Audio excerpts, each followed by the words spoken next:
What is going on, guys? It's Everett here, and in this video we're going to start off the mobility series. So it's going to be 10 videos long, one per day. And in this video we're going to work on this, a deep squat, so a lot of hip mobility. So the way we're going to do this is we're going to set up against a wall. So you're going to have your feet on the wall and your back on the floor. So to get into this position, you kind of have to scoot against the wall and then throw your legs up. Now ideally we want the feet and the toes forward, and we want the butt as close to the wall as possible, and the low back especially, but the entire back nice and neutral on the ground. Now, I say all that stuff and some of you don't have the flexibility to get into that position, which is probably why you're following along with this routine. So if you need to scoot away from the wall, 6 inches, 12 inches, something like that, that's totally fine. But we want to make this a little bit of a challenging position. So again, feet forward, roughly about, shoulder width apart. We want the big toes, little toes, and heels on the wall, and we don't want one of the arches like collapsing in. So a good strong arch position. So that's the feet. Elbows, you can push them into your knees to get a hip stretch, increase that hip stretch. And again, the low back. Now, if you're too close to the wall, you might notice your tailbone or your low back rounding off of the ground. A little bit of that is all right. But again, if it's too much or it gets too uncomfortable, just scoot away from the wall. When you're in this position, which will be for 2 minutes, first 30 seconds might not be that bad. And then after that, it'll get a little tough to be here. So again, scoot back from the wall. Deep diaphragmatic breathing is important here. So we're gonna be doing nice, easy belly breaths. Your stomach's gonna rise in the air and then fall. And you can have your hands wherever you want them. Throw them over your head to get a little shoulder stretch, relax them on your stomach. Or again, put your elbows in between your knees and give yourself a little bit more of a groin muscle stretch in this position. So 2 minutes here.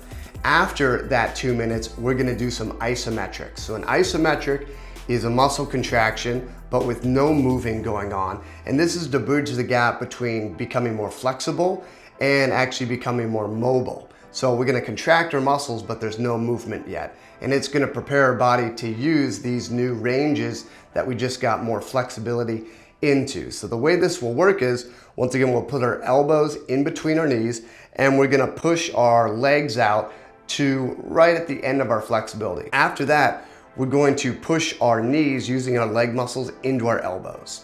So just about 10% effort. So imagine you're really trying to crush your elbows. That's 100% effort, just 10.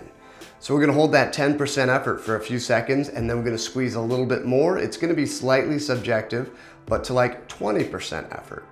Hold for a few more seconds, squeeze to 30% effort. So we're gonna go 30, 40, and then 50%, and then we're gonna hold for 10 seconds. So at this point, it's a little weird to just be contracting your inner thigh muscles. So you'll be using your glute muscles, your quads. You're gonna get some air in your stomach and use your abs. You're gonna be, kind of clenching your hands together on that top 50% effort and holding for 10 seconds. Then you'll relax, don't move, and you're gonna push your knees out a little bit more, and you'll notice you actually have more flexibility now. So that's us teaching our body how to contract these muscles that just got longer or more flexible. Now we're gonna do the opposite side, and it's the glute muscles. So the opposite side of the equation, these muscles are obviously getting shorter. So we're gonna teach our body how to use those muscles in that new shortened position. So it's the glute muscles, and once again, we're gonna use our elbows to push the knees away.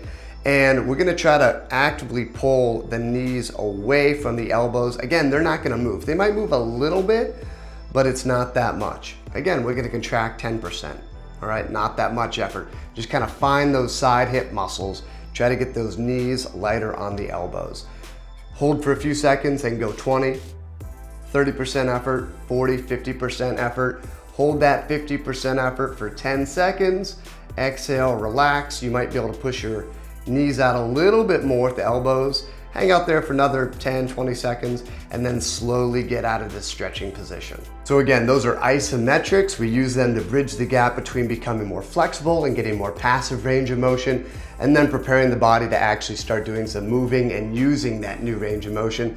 Those are called pails and rails. They're isometrics in different directions, and they're from the FRS system, which is what I train within for my mobility. Next, we'll focus on 2 different ways to start preparing our body to move better. So the first is going to be some really precise external rotation of the hip. So we're gonna get set up against a wall, and I'll start on my right side first. I'm gonna have my right leg in a 90-degree bend up against the wall, and I'm going to actually try to rotate my right foot away from the wall. So my thigh is gonna stay up against the wall, and again, depending on the size of your legs, how much muscle you have, the knee might not be touching the wall, you might have more of the mid-thigh, but you wanna keep that upper thigh or knee against the wall, and you're gonna be actively rotating the foot away from the wall, keeping the hips nice and even on the ground. So you'll rotate away, you'll squeeze and hold for 10 seconds, and then very controlled, rotate that foot back up against the wall. So you can do 3 sets of 10-second holds per side. Again, keep the hips even on the ground and try to maintain as much contact with that upper thigh on the wall, keeping a 90-degree bend in the knee. So this is developing more active external rotation of your hip. And finally, we're going to do eccentric training, or negatives, in a very deep squat. So we're only gonna do 10 reps here. You can do these as quickly or as slowly as you want. Break them up, do something like 3 sets of 3 reps and then an extra rep on the final set. But we're gonna be in a good squat stance. We'll have our toes, depending on who you are, either forward or maybe a little 20-degree toe out. Feet about shoulder width, and we're going to very slowly squat down. So at first it's going to feel like you're controlling the squat too much, but as you get deeper into that squat, you actually want to think about actively using your hip muscles to pull yourself into the squat. So there's a difference between just sitting down and relaxing. We're maintaining a lot of tension here. So we've got some air in our stomach, our abs are nice and tight, and we're slowly descending into the squat. And then again, as you get deeper and deeper, it's gonna almost feel like you're pulling yourself, and you wanna actively pull with your hip flexors, pull yourself as deep into the squat as possible. Once you get to the deepest point, pause for 3 seconds, and then you can either sit down or you can just return into the standing position.